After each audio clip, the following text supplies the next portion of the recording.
Full frame versus APS-C. Does the sensor size really matter? Well, in today's video, I want to answer that question once and for all and compare the two most popular sensor sizes on the market today and go over the pros and cons of each.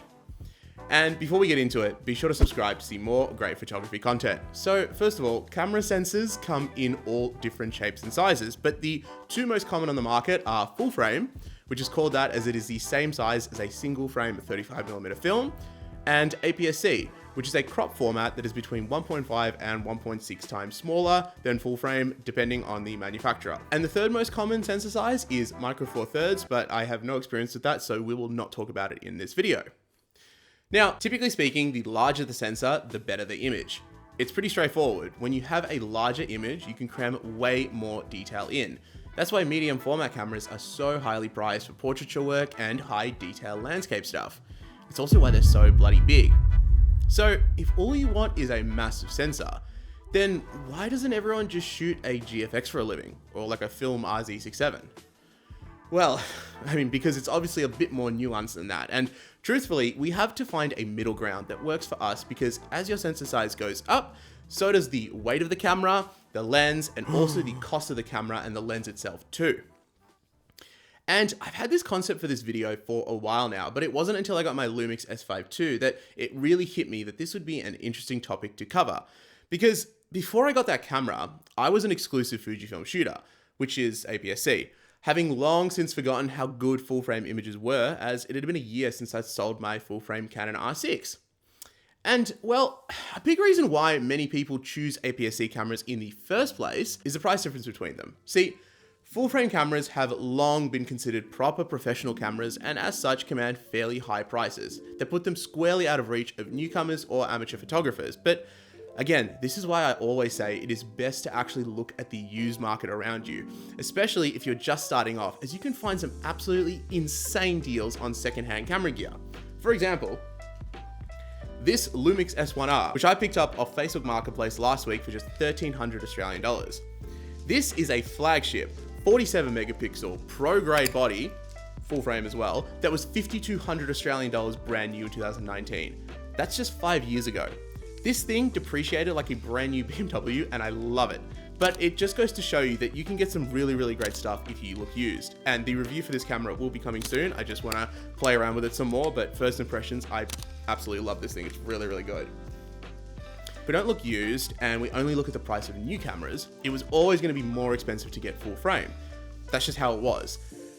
That is until the Lumix S5 II came into the picture. See, you can buy this full frame camera brand new for roughly the same money as an X-T5 brand new, which means it's time for a comparison. Now, the X-T5 is also the highest resolution APS-C camera on the market with a whopping 40 megapixels, giving it the greatest chance at besting the almighty full frame L-mount offering. So, who wins? I mean, bigger sensor, same price, it's a no-brainer for the S5 II, right? Well, the results are actually a little bit more complicated than it seems because I believe that both these cameras have a place and a target demographic. Let's talk about that. And I think the best way to talk about it is to just look at a comparison between two photos, one that was shot on the X-T5 and one that was shot on the S5 II. Now, for this comparison, I set the cameras up on a tripod, both cameras, and I don't have a 28mm prime for my S5 II.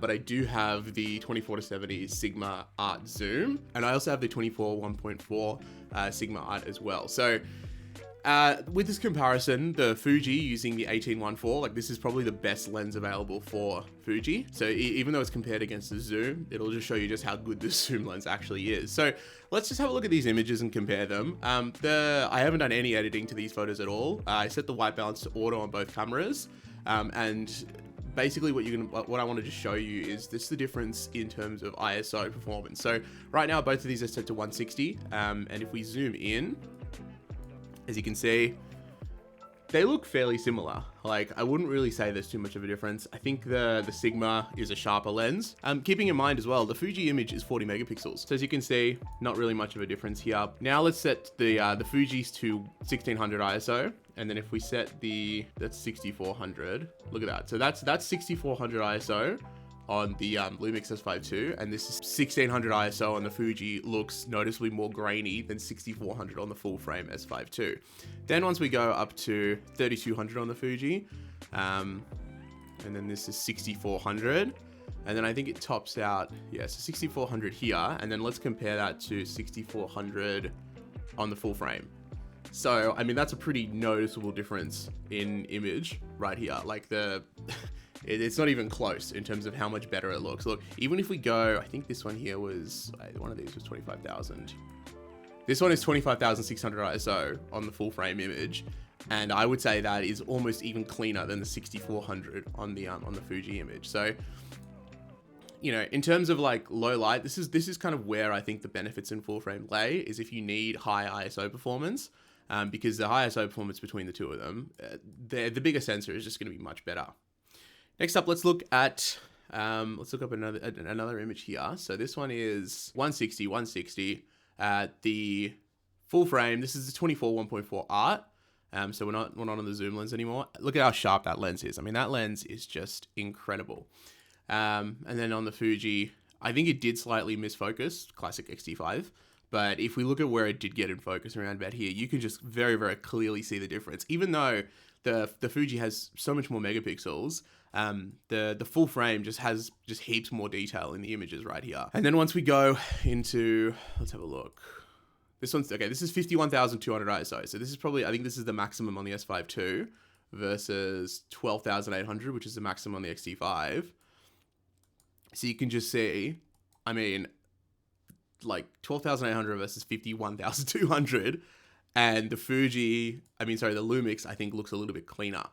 So pretty impressive stuff here. But again, like I said, this is, you know, the image quality isn't everything. And this comparison really should just show you sort of just kind of what you can expect. And then let's look at the final one here. So the final one, this is just a bottle of ketchup. And one of the things that I want to show here, this is just to show you the difference between the depth of field. So obviously, because of crop sensor, you have to multiply everything by 1.5, including the depth of field itself. So this is 1.4 on a crop sensor camera, and this is 1.4 on a full frame camera. Now the field of view is going to be a little bit wider because this is a 24 and this is like a 28mm equivalent. But so as you can see, they look pretty similar at wide open at 1.4, but there is a little bit more bokeh just on the full frame option. So if we kind of look in the background, you can see, I would say, I mean, they're so similar. Like it's really hard to tell the difference between them. And I think at these low ISOs, the difference is not going to be anywhere near as noticeable as it is if you go into the higher ISOs. So let's have a look at, so this is 25,600 ISO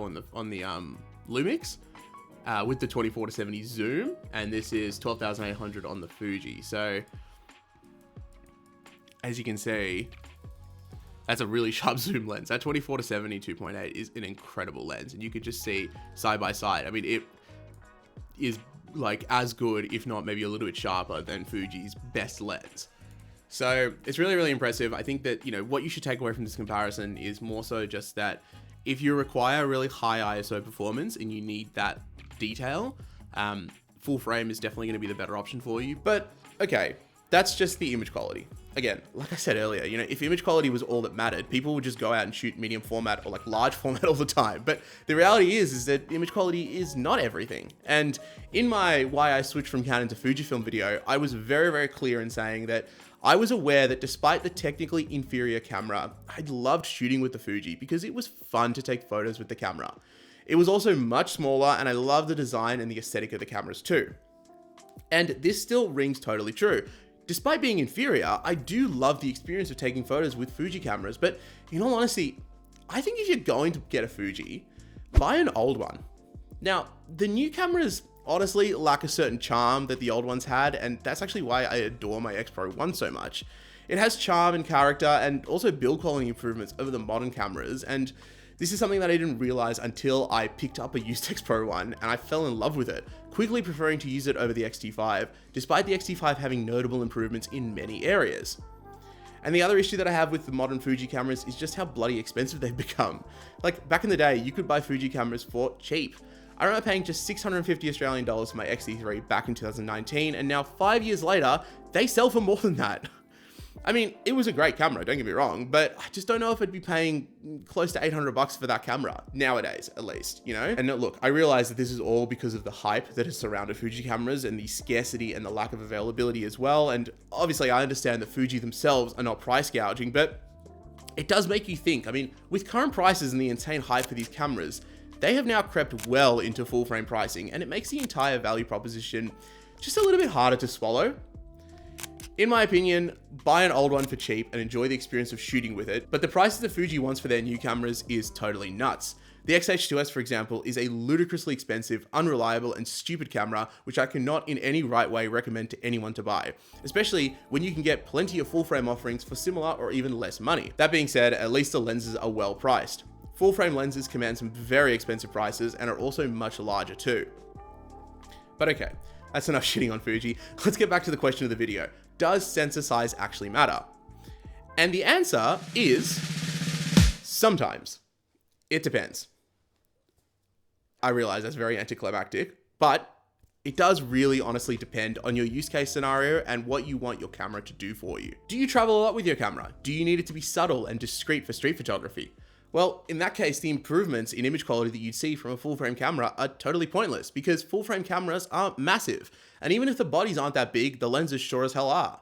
So they're not subtle, they're heavy to carry around all day. And in that circumstance, I would take the Fuji any day of the week.